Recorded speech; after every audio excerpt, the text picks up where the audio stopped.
standing in and who's on the way. And obviously, we're not going to do the pretrial hearing until both of them get here. But we can hopefully deal with Mr. Dark's request to withdraw. So that's my immediate thoughts. At first, I think this part of my computer work, which it apparently was earlier. Shocker, we have technological issues.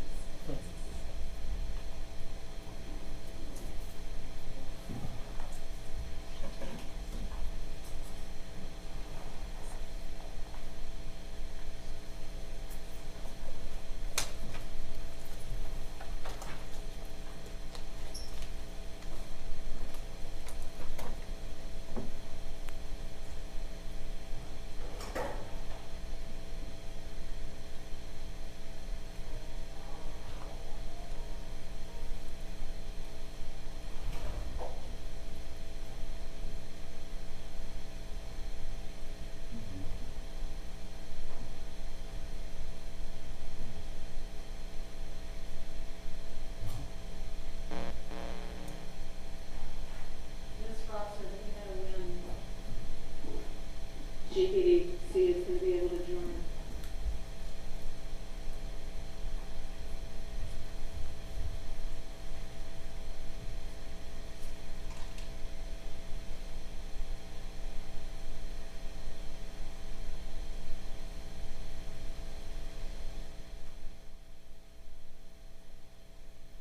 Ms. Hurstfield, can you hear me? I can. Okay, thanks. Dad? Yes. Hey, I'm still trying to reach him to tell him to sign on. I sent him the emails, but, you know.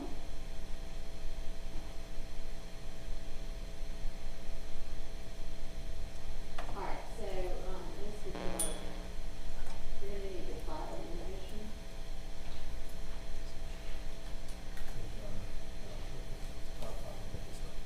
All right, also,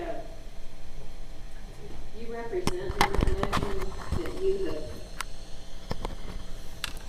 made best efforts to alert the court of this condition that you set forth and the circumstances, but the court takes issue with that representation. The only thing you told me at the bench the last time we were in court that you had a court date in April that you needed to be at. And you told me the reason why, and I said that we would not have court those days, that I would excuse you to be to that court appearance. And that is all that you said to me. And you otherwise represented to me that once you got assistance, which the court has provided in means of funding, if necessary, for experts and investigators, that you would be ready for this trial. So while I am going to ultimately grant your motion of withdrawal, because I think the way it is presented, there is no way not to, it is not accurate what you put in here. Judge, did you want me to respond? If you would like to. Foremost, I apologize if the court takes that position. That is not my intention. It's a legitimate struggle for me. And I'm not saying it's not. What I'm taking issue with is that you seem to suggest that you had already alerted the court that the struggles you purport to be having, you had already told the court about that, and that is not true at all. And Judge, from my standpoint, it would be true from the standpoint of when we had the conference at the bench last court appearance, and I told the court that I did have this trial. You told me you had a custody case. People have custody cases all the time. Right. That is not the same as saying what you are now saying. I'm not sure what the difference is, Your Honor. But Well, to say I am having a mental condition that makes me unfit to represent anybody is not the same as, hey, I'm going through a custody dispute. And I don't mean to be blasted your business, but you're the Well, one you who's are, making Judge, that and that's the required. difficulty. That was the difficulty in communicating it the last time. It's not something that I want to blast. I don't want my family on the media and all of this stuff. But I don't have much of a choice. Okay. I don't. And I'm So I'm trying my sympathetic to best, that. and I'm sorry if it's not to your liking. I apologize. Your What I'm trying to do is make sure that people who are on trial for murder have the representation that they need. And if this was actually going to be an issue, which it clearly is, this should have been brought to the court's attention well before now. You were told at the beginning of December that this case was going to trial in late February or early March. So this morning, at what is supposed to be the second pretrial conference, should not be the first time that you say to the court, you know what, I'm not in a state to be able to do this. Okay? So I'm going to grant your motion to withdraw. And with regard to what that means for the state, I think it's going to have to mean that Mr. McMullen's case is severed from this, because I'm not going to wait on the other two. We didn't know that, to be quite frank, the court. This will be, so we're gonna have 3 trials. I mean, I think it would be more beneficial, and in the interest of justice and judicial economy to push the trial up another month or 2. Well, let me find out from GPDC what they can do in terms of representation, because Mr. McMullen, this is going to be his 5th set of attorneys, which nobody should have to deal with. That's not his fault. If they can get somebody in there quickly and we can get them up to speed, that's one thing. But I mean, he sat unrepresented for over a year. He went through 3 different sets of attorneys in rapid succession because of, I think, issues with GPDC. He's had this attorney since July, but this attorney is not able to continue.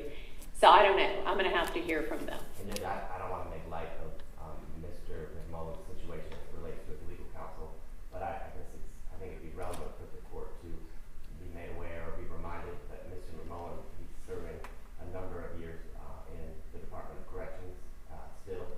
So his waiting for his counsel, which I can promise you all members of the state would help whichever counsel is assigned navigate through the discovery as quickly as possible in order to prevent a 3rd trial, in the sense that Mr. McMullen's case, whether he's severed or not, would be a part of the 2nd trial because it's part of the count 1 of the indictment. Yes, I know. The state is bound and determined to proceed with the RICO count. So I'm aware that that's going to be presented in each one of these cases. But, I mean, they're otherwise, aside from that, he's facing 1 charge.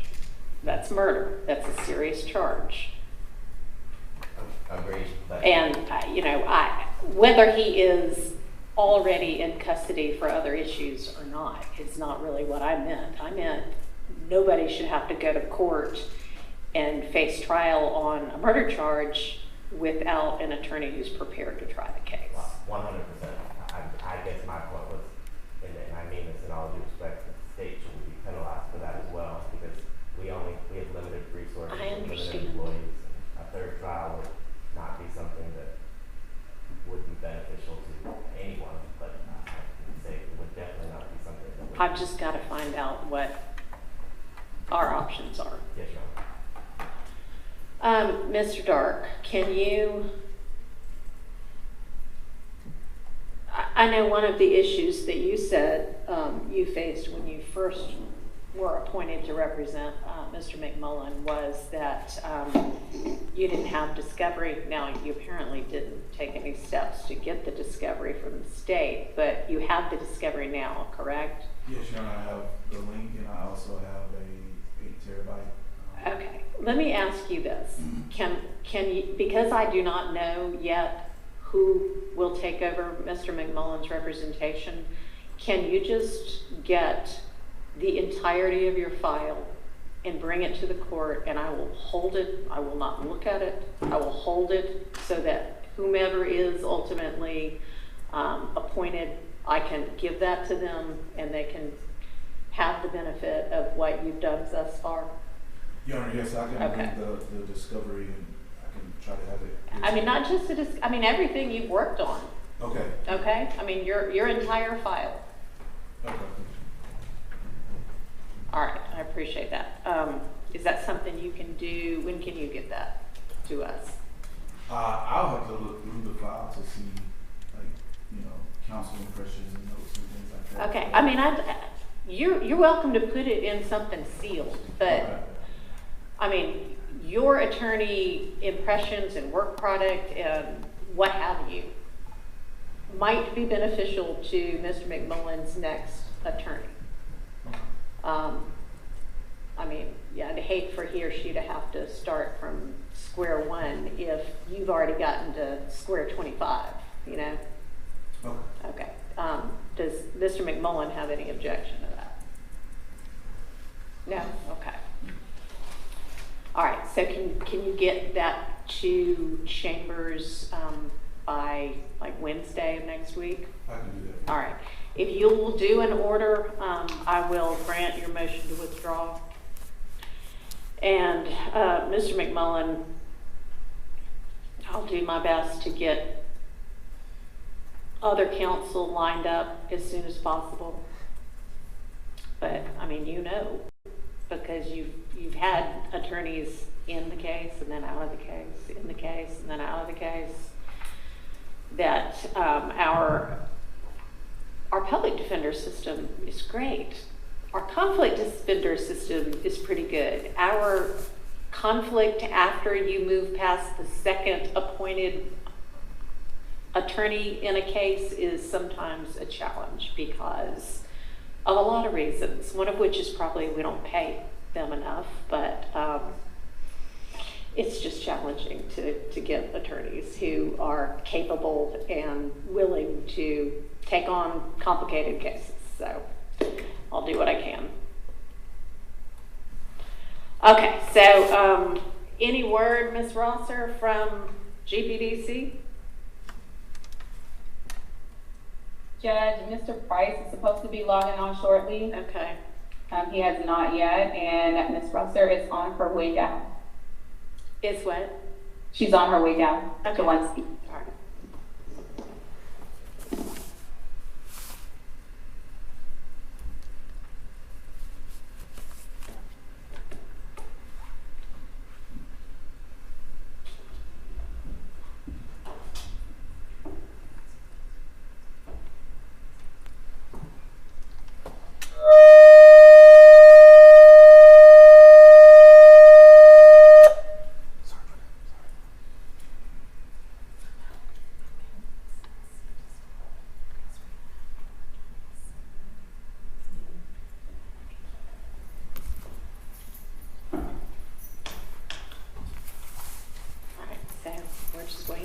Them, and then after I speak with them and get what is hopefully a timetable, we'll just recess until we have the other two attorneys,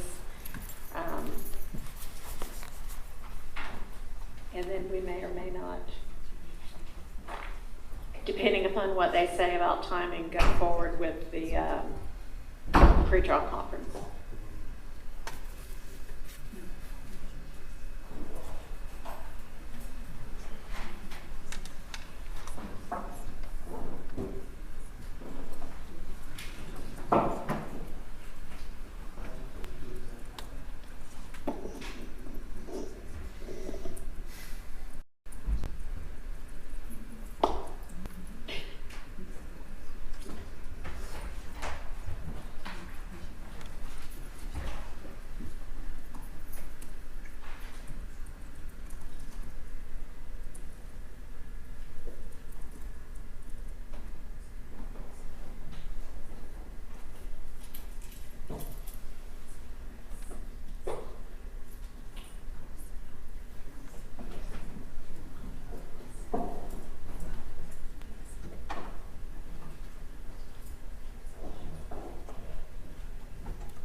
Mr. Dark and Mr. McMullen have had some time to speak privately, and Mr. Dark, you had a potential proposal that might be a solution to our matter.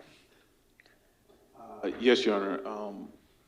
Our request would be that we sever Mr. McMullen from the main trial schedule and set his trial to begin for a time, June or after of this year. That would allow me the opportunity to be fully present and participate in the proceedings. I don't think it would disadvantage Mr. McMullen or even the state. When I've reviewed the evidence that I've seen thus far, Your Honor, his connection is very tenuous. He is charged with the RICO count. A lot of those things largely don't relate to Mr. McMullen at all. I think his connection stems from one main witness, and that witness would still be available. So I don't see the prejudice to the state, and also I see significant prejudice to the defendant by either requiring me to remain or even trying to line up someone new with a short amount of time. I think a trial would still probably be starting around that same time, but I think this would allow the court to proceed with the other two defendants.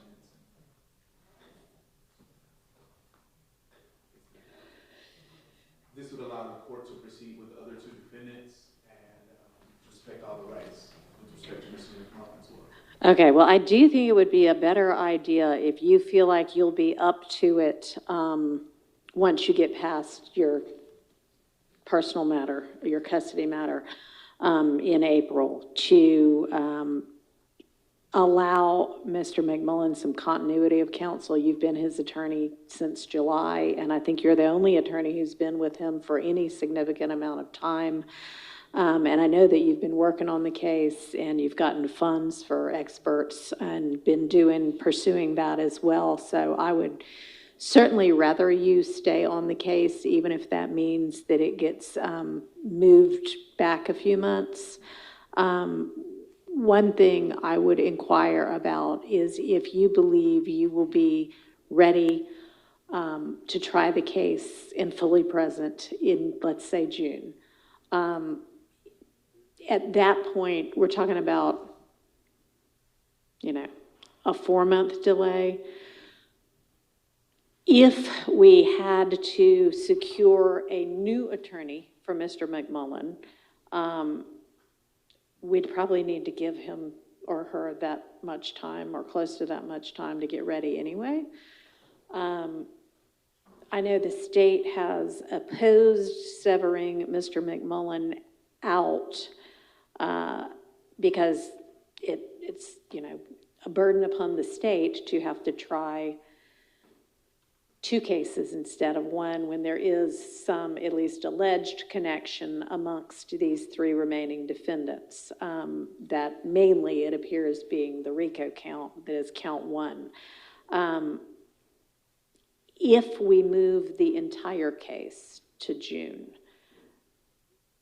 you would be ready for that as well, because really your client's facing the 2 charges, whether he's facing them in a sole trial or he's facing them in a trial where he's one of 3 defendants. Is that correct? You know, I think that would be accurate. Okay. I would ask if it's possible that the court appoint additional counsel for Mr. McMullen in the event to continue to prepare the case. Like to assist you Correct. for the next little while? Correct.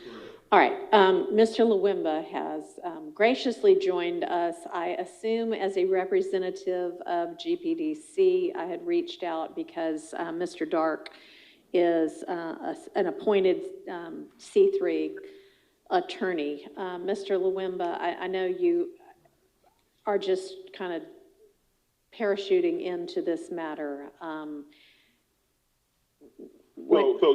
So Judge, Mr. Dark, we already spoke. He's going to, if the court is so inclined to move the case back to June, Mr. Dark is going to rescind his withdrawal, and he's going to represent Mr. McMullen in June. Okay. If Mr. Dark is asking for an assistant to help him prepare for the case, that's something I can look into. Okay. To make sure that he does have an assistant. But he's still lead counsel. Okay. He's still going to be ready in June if this court is so inclined to move forward to grant his, because I know he has some issues, some personal things going on, to grant the continuance until June. So he will be there to represent him. And in between that time, Judge, within the next week or 10 days, I'll be in contact with you and Miss Rosser with that name, if anyone that we can get appointed to help assist him. Now, in all candor, that person that we get to assist him may be a paralegal. It may be somebody just to help do research or something. It may not be an attorney that files into the case. Okay. So that's also going to depend on,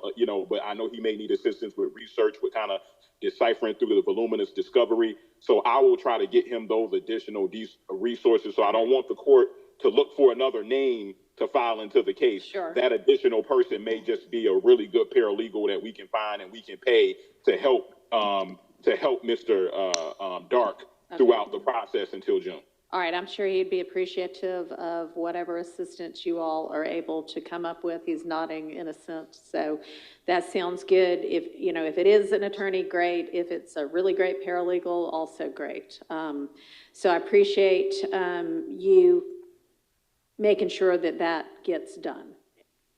Yes, Judge. All right, so that'll be the plan. I know it's not ideal, but circumstances are sometimes beyond our control. So Mr. Luemba, we'll wait to hear from you as to who that's going to be, and please let everybody know we appreciate the quick response. Well, he said a week to 10 days. So, all right. So thank you. So I'll excuse you, and we'll just wait to hear from you in a week to 10 days on who that's going to be. Thank you. Great. Thank you, Judge. All right. Okay. So state, that means we can, we'll wait until everybody gets here to figure out what the new date's going to be. Oh, we've got somebody here now. Okay. Okay. Do you know, and I know that, apparently some things happened at the DeKalb courthouse yesterday and they got delayed, so they're doing closings this morning. Is that right? It said a suspicious package. It turned out to be an envelope with green gel in it, which they didn't know what it was. Yeah. Which had been sent to the clerk's office from the county jail by anything. Yeah. Well, yeah. About an hour and a half, 2 hours. Okay. So, do you think that is he going to be tied up the whole day? I would think that the jury should have gotten it by now, so they were starting at 9:30. Okay. Closing, then the jury charges, and I would think the jury has it by now. Okay. Because we're actually still waiting for the third attorney as well, who represents the third defendant, and I'm wondering, he's allegedly been on his way for about an hour, but I don't know where he was coming from. I think maybe Forsyth County. Oh, that's where you came from.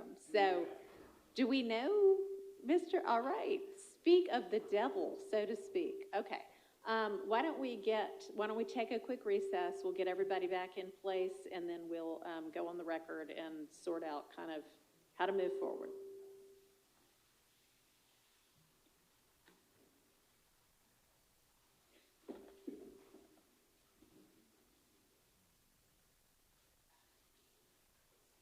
We'll take about 15 minutes.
So we have Mr. Katz standing in for Mr. Mondelli right now, and then we have Mr. Johnson and Mr. Dark, and all three defendants. And we're here for a pretrial conference, and we have sort of adjusted our schedule a little bit due to some matters that have been dealt with now, but we are now looking at a June trial date instead of a March trial date. So if everybody can look at their calendars, I would propose that we start jury selection the week of June 9th.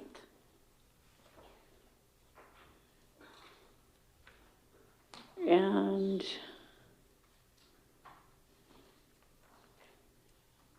what it had looked like jury selection was ultimately, when we talked about jury selection before, I think I at least was picturing that we might be doing some of the beginning proceedings up in the big jury assembly room, but having talked to jury services, we're not going to be able to do it that way because they have a whole lot of other jurors up there at the same time that it just, there's not the right kind of space. So what we would be doing instead is having probably 60, 55 people at a time down here in this courtroom. And if we're thinking, which the last time we talked, we were thinking 400 or so should get us enough to choose a jury from, then that's 2 weeks worth of that, I think.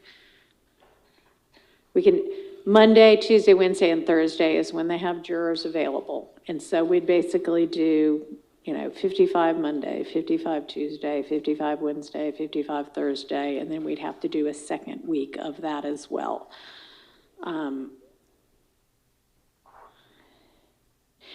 What I am thinking is that we could, at the same time we do the questionnaire electronically, which everybody should have gotten a copy of, and I haven't gotten any comments back about anything needing to be added or taken away, but I'll circle back on that in just a minute. Whenever we do that questionnaire, we essentially would just sit in here while they fill out the questionnaire. They hit submit, and it goes immediately by email to each of the attorneys, so y'all can immediately see what the responses are. I am thinking that even though we're going to have them all back again to do the individual questioning, that we could at least hear from people that first day they're here on potential hardships, and then we don't have to make a decision right then, but we can do that then. And then by the time we have them, there may even be some that, oh, it's so clearly a hardship, we don't even have to have them back. But that's kind of what I was envisioning, unless anybody has a strong objection to handling that part of it that way. Not a mistake. Okay. All right. Okay, and I know we've got some motions in limine to deal with, but just in terms of the process for this first part of the jury selection, having had an opportunity to review the proposed questionnaire that would be on the electronic form, is there anything that anybody either has objection to having on there or feels like needs to be added? It largely came from what was used as, I guess, a paper questionnaire, the first YSL trial,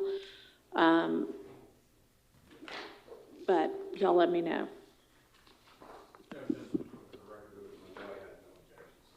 Okay, thank you. And good morning, Your Honor. Good morning. Opportunity to look at the highlights that the court had on the version that was emailed to us. Uh-huh. Then we were going to go through it. Sure. By the highlights, and we have just comments per All highlight. right. And of course, my copy is not in color, it's in black and white, so all of the highlights are gray.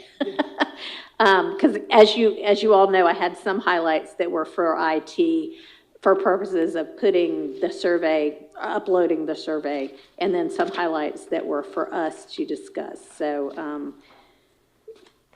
oh, there we go. All right, so I think the first question was on page 7 of the survey about, would the question about, you know, have you served in a jury trial before? And then if yes, what type of case? Criminal, civil, court-martial? I don't know, or I don't remember, I don't recall. Is court-martial, is that going to cover enough for everybody of, have they been involved in a military case? Yes, Your Honor.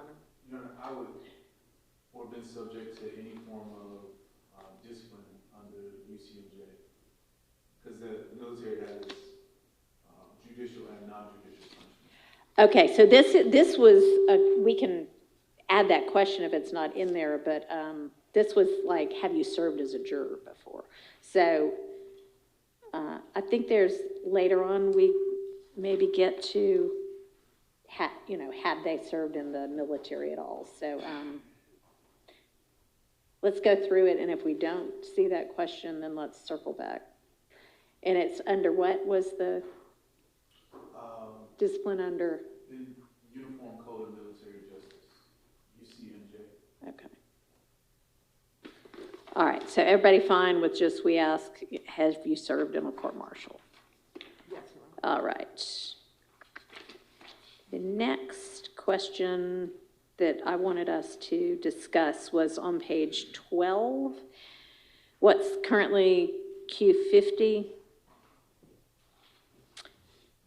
That was on the original survey that was used in the first trial, but it seems like sort of after this, we ask a lot of different detail about what kind of training, what kind of experience. So it seems like this may be covering the same thing and might be superfluous. Is that one that we could do away with? The state agrees we can do away with it. Okay.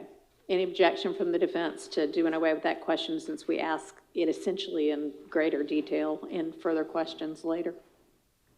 No objection, Your Honor. All right. I do believe that the substantive matter is covered in questions 51, 52, and 50. I do too. Is that all right with everybody? No objection. All right, so we'll strike that one. Okay.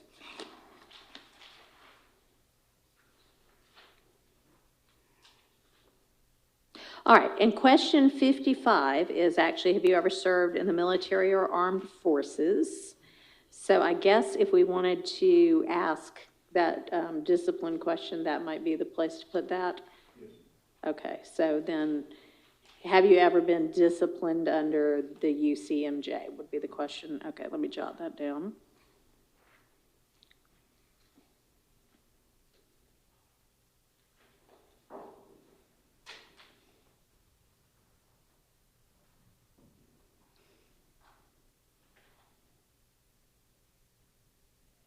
And then, you know, if so, we can ask them for details. All right, thank you.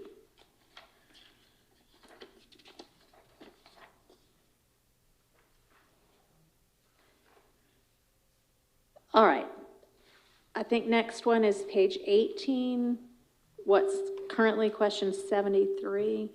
This is the way there was a question worded this way on the original questionnaire.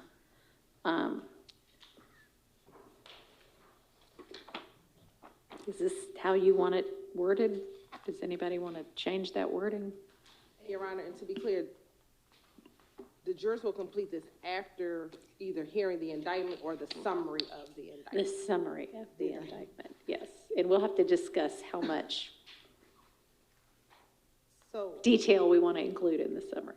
I'm not the best wordsmith, but I thought we could just ask, this case involves allegations for several individuals. I think so too. Allegations against several individuals.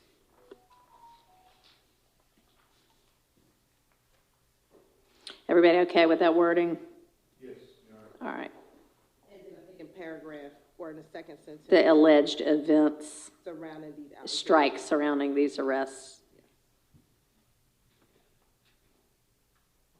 And then I'm just going to say are alleged to have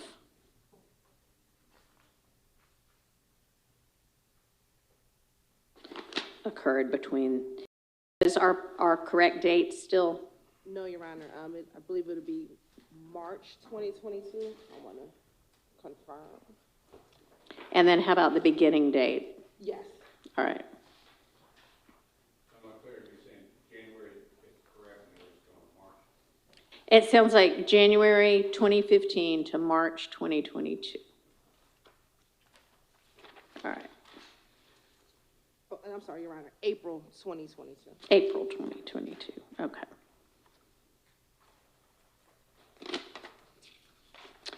All right. Then our next question is on page 20. What's now question 80?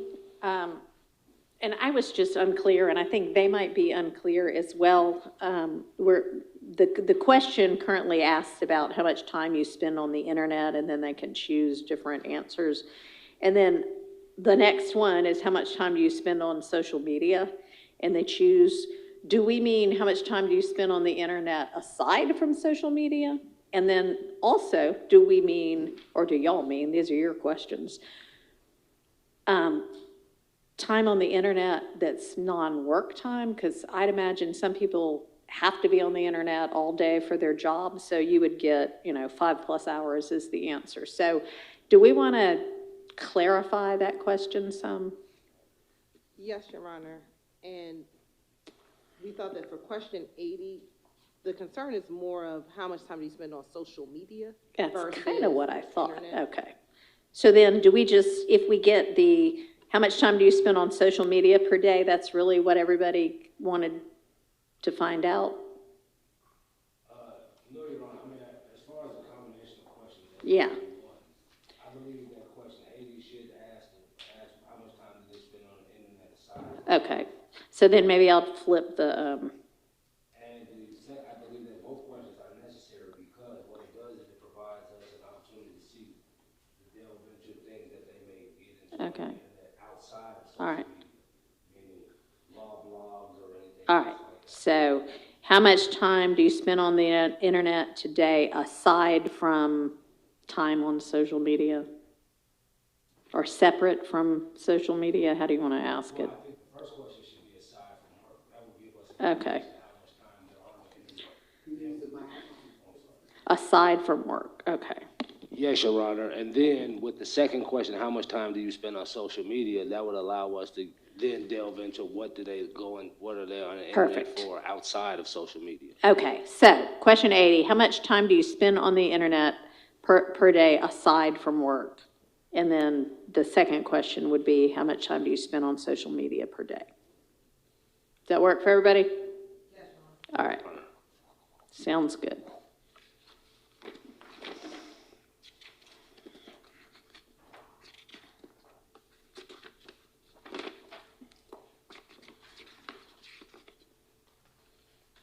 All right, page 29.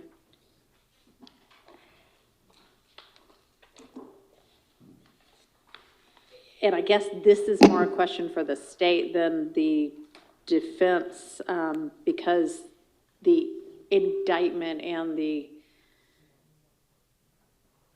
evidence, it sounds like, are narrowed from our last trial. So which of these questions will we still need?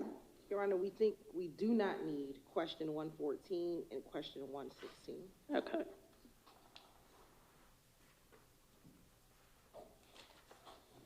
All right, thank you. The next page, page 30, question 121. Do y'all want the word paraphernalia? We like items. We like Okay, suggestions. we're going with items. Thank you.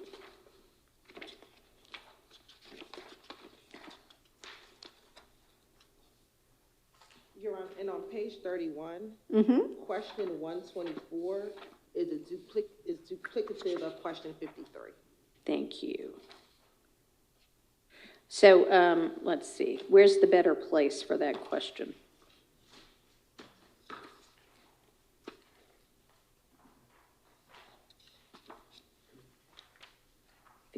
Did you say 53?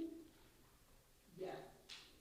Um, It's word is slightly different, but 53 is, have you ever studied or received any specialized training or education in criminal street gangs? And 124, do you have any specialized training or education about street gangs? My question 53 is, are you divorced? If you are divorced or widowed, please list your former spouse. So, oops. So I'm on page 13. Okay. Oh, you know what? That's 63, and I just can't read. Or can't see. I can read, I just can't see. Okay, yes, there it is. Uh-huh. I think it's better at question 53 than at question 124. Okay, so let's strike question 124.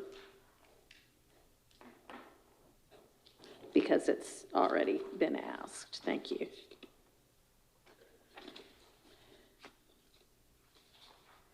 All right, turning to page 35. Question 142. This is just how it was worded before. What is it we're asking at that point? Are we just saying, do any of you know these 3 defendants or their families? In which case, we would just list those 3 defendants and their families? Your Honor, we believe we need to ask for all 28, only because the case did involve these other individuals, and whether or not they have although their cases might be resolved, if they have a relationship that may or may not have a bias towards the state and the... Okay, then it wouldn't be, though, who are defendants in this case. It would just be, here's a list of the defendants from the indictment, but we're not, okay. So it would just be, do you, a close family member or a close friend, know any of the following people? And then it would be the list of everybody who was a defendant. Yes, okay. ma'am.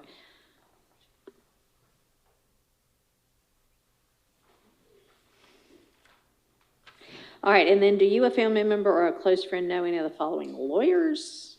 At that point, it seems like that's just the lawyers that are in this case, state and defense, right? Yes, ma'am. Okay. And Your Honor, as to this particular, Maybe we can see if one of those that's on this podium might work. We seem to need to put new batteries on a lot of these mics again. Yes, Your Honor. Better. As to this question, I believe that if the question is asked as far as do you, a family member or a close friend, know any of the following people, given that the family members and close friends would not be on the stand, we would not be able to go into that relationship to understand how the family member or close friend would know any of these individual people as far as the showing of any bias in this case. So I do believe the question should be limited to the juror itself and asking them, do they have any knowledge of these individual people? And it almost seems to me like the only way that they would know if a family member or a friend knew of whomever this is we're asking is if they too knew about it, because otherwise they're only speaking from their own knowledge. So would that work for everybody if we just say, do you know any of the following people? 142 and 143. Just say, do you know any of the following people? And it would be first the list of the defendants, and then on 143, the list of the attorneys that are involved. Does that work? Yes. All right. And I guess, Your Honor, to clarify a little more, I understand that this language, do you, a family member or a close friend, is probably going to be asked in other questions as far as it relates to criminal activity or violence of Right. A victim of a crime. Uh-huh. I believe it would be more appropriate in those situations Agreed. because it may have a direct effect toward that individual rather than this situation we're just talking about hearsay knowledge that they may have from someone else. Agreed. I think that makes sense. Thank you. All right. And then for question 145, and we'll make the same alteration. Do you know any of the following individuals? I have no idea who we're listing here. So I'm going to need a list. If y'all can get together on who we need to list, I would assume it would be all the potential witnesses and all of the victims, right? But I don't know, you know, if it's the same as it was the last trial. So I'll need y'all to put together that list and get with each other and make sure you agree that it's covering everybody. So I'm going to write down here, attorneys will put that together and submit to the court. You know, I mean, it can honestly be like, let's say April 15th, tax day. Because we do have to get the, we have to actually, I think, upload all of the questions, which might involve actually keying them in and then getting them to jury services and then running a test on it and all of that. So what do we say, April 1st? By April 1st. All right, the next page, I'm just wondering, is that the phrasing we mean? Or do we mean, do you actually know this person? Yes, so we thought, do you personally know? Okay. Good with everybody to make that change? Okay.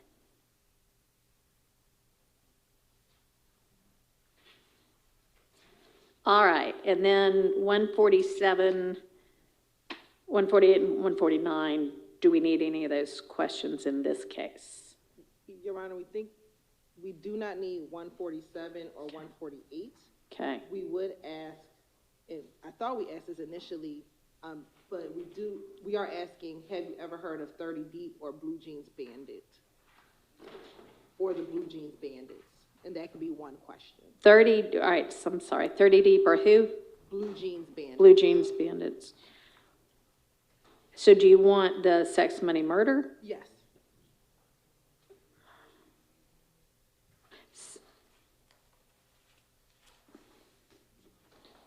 So do you want 30 Deep and Blue Jeans Bandits as one question or as separate questions? That could be one question. Okay. All right. And that was all that the court, you know, needed clarification on. So we've gone through those. So hang on, 151. Thank you. Good call. All right, let's look again at the, so if we start, yes. On the jury charges, if we could go back to number 71. I'm sorry, 70 which? 71. 71, okay. Yes, I do believe on 71, we may want to add the word hearing in that, and that do they have any difficulties reading, speaking, hearing, or understanding the language? All right. And then also, I was just going through, and I understand that I did not see a question regarding hardship, and if I understand that you may go back and reorganize these some. As far as the statutory questions, the question regarding hardship, number 16 regarding residence, number 23 regarding age, and 34 through 36. Oh, you're going way too fast. I'm sorry. All right, 16 residents, 23. Is age. 34 and 36 are the statutory questions. I did not see a question regarding hardship. It's question 151. And I was just suggesting that if those group of questions could be grouped together and placed at the front of the questionnaire, therefore I believe that would facilitate our determinations on those subjects moving forward. Okay, so the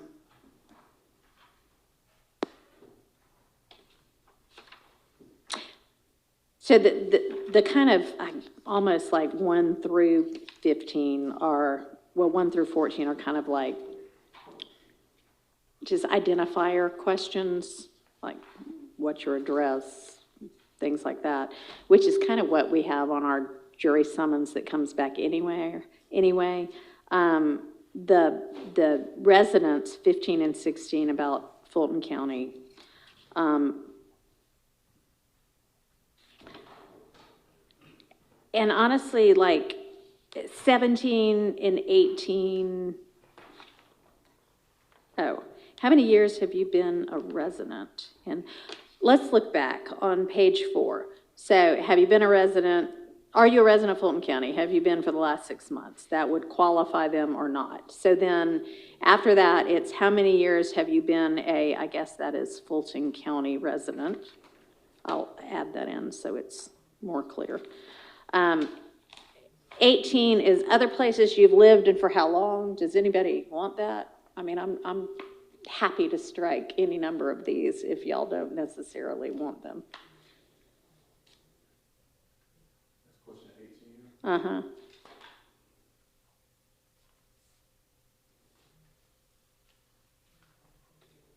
I would ask that question. Okay, I mean, it's fine, if you want it, that's fine, but if nobody really cares, there's no point asking, so that's fine. How long have you lived at your current residence? It's easy enough to fill out, but does anybody actually care? Yeah, I think we could strike 18 and 19. As long as they're a resident of Fulton County Yeah. at the time. That's all that really matters. I mean, I kind of agree, but, Ms. Johnson, The only reason that I would ask that question 18 be Yeah. allowed, Your Honor, is because given the subject matter that we are dealing with here, this is a subject matter that these individuals may not have experienced here in Atlanta, but may have experienced in another jurisdiction or location. Yeah, So that's fine. So, we've already found out, how long they've been a Fulton County resident, and then where else they've lived and for how long. Do we need 19? Anybody object to striking 19? All right. All right, so then essentially the next ones are really kind of talking about, well, do you rent or own? That's has to do with being a resident. And then it's just some more marital status things. Then we get 22, 23,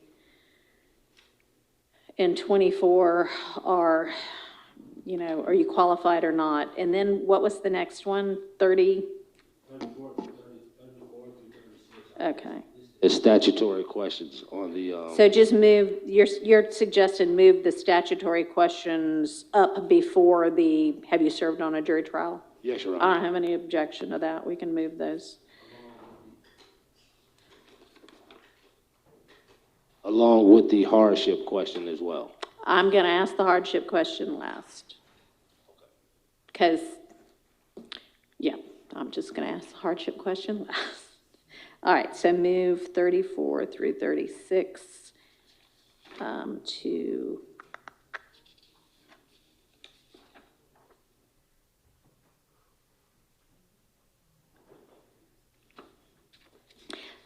All right, so here's what it is. Right now, it's those age questions, residence questions, and then did you sit on the grand jury that returned the indictment, which would be a qualifier, and then it flows into, have you ever served on a grand jury? Have you ever served on a trial jury?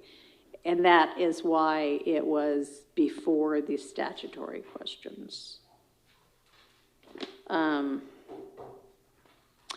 So,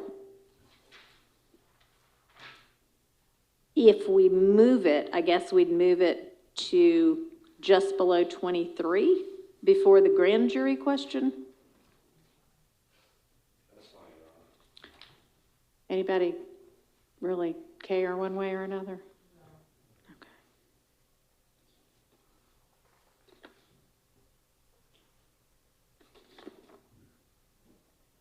All right, so I'll make that question, put that in between 23 and what's now 24.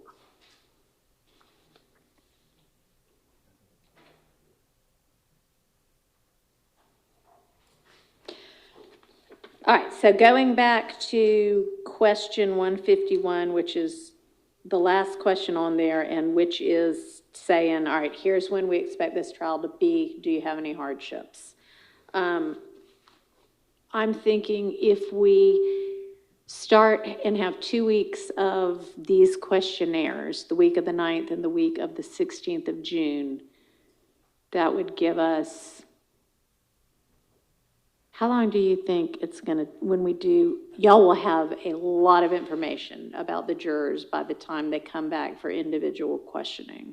So how long do we anticipate it taking to do individual questioning of 400 to 450 jurors once we've got 37 pages of information on them?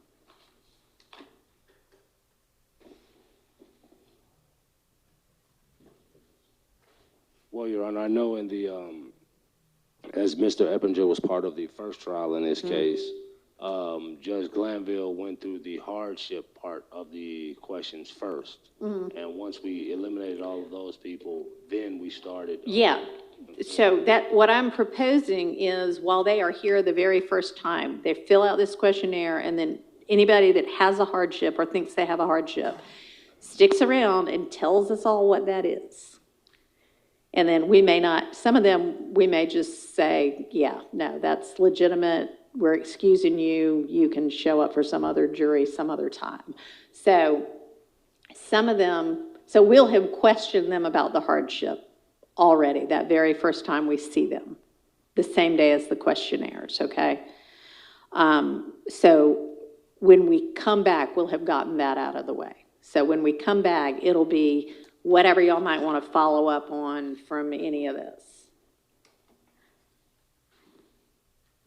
Your Honor, and thinking through the last trial,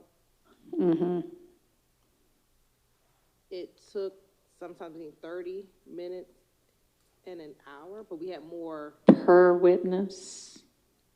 I mean, per potential juror? Potential juror, but we also had more individuals, so Yeah. it may not take as long. We only have 4 people asking questions this time. Right, so if you give each person about 20 to. I don't anticipate. Why would we need 20, 40, an hour and 20 minutes per juror when we're already going to have 37 pages, which, you know, and a lot of them has a blank to give us detail of information about them. Because depending on how many of the questions we followed up on. Okay. Let me say this. We're not going to take an hour and 20 minutes per juror. Y'all are going to have to hone your questions, and it is not going to be tell me your life story with everybody. We don't need to know their life story. We need to know, are they going to be able to be a fair and impartial juror? So I'm used to striking a jury for a murder case and doing the entirety of it in a day, having 60 jurors and going through everything and having my jury by the end of the day. I don't intend to take 5 months to strike a jury.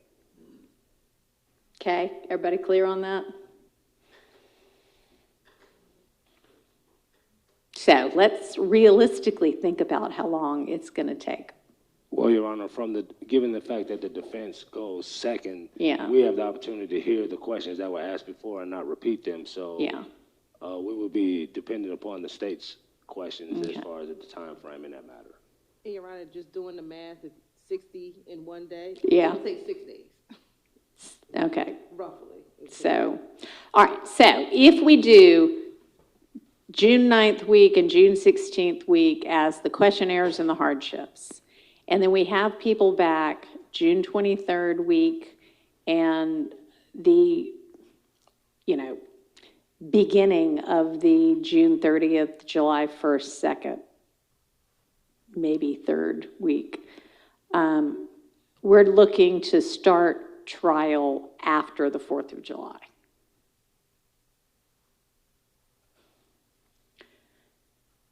So maybe, like the evidence itself.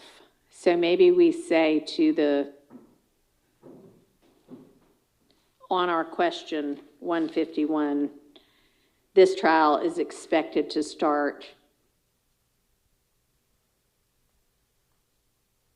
in July, sometime after the 4th of July. After the 4th of July.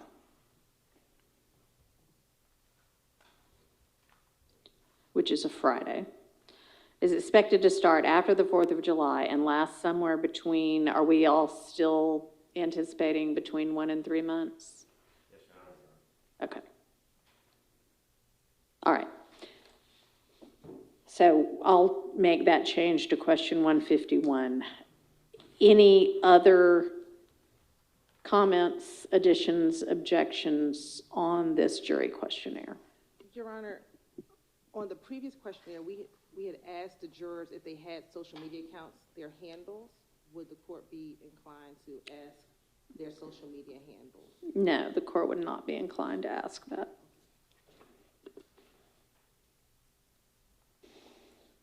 Anything else? Yes, Your Honor.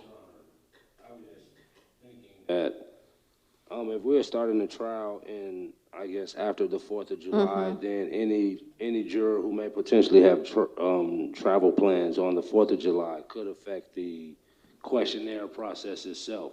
So I was just wondering if we may want to flesh out in question number 151 what a hardship is in this particular matter, so that we can get a better indication. Oh, yeah. I mean, it says, please describe in detail the nature of your potential hardship. And then we're also going to talk to them in person, face to face, that same day about what it is. Sure.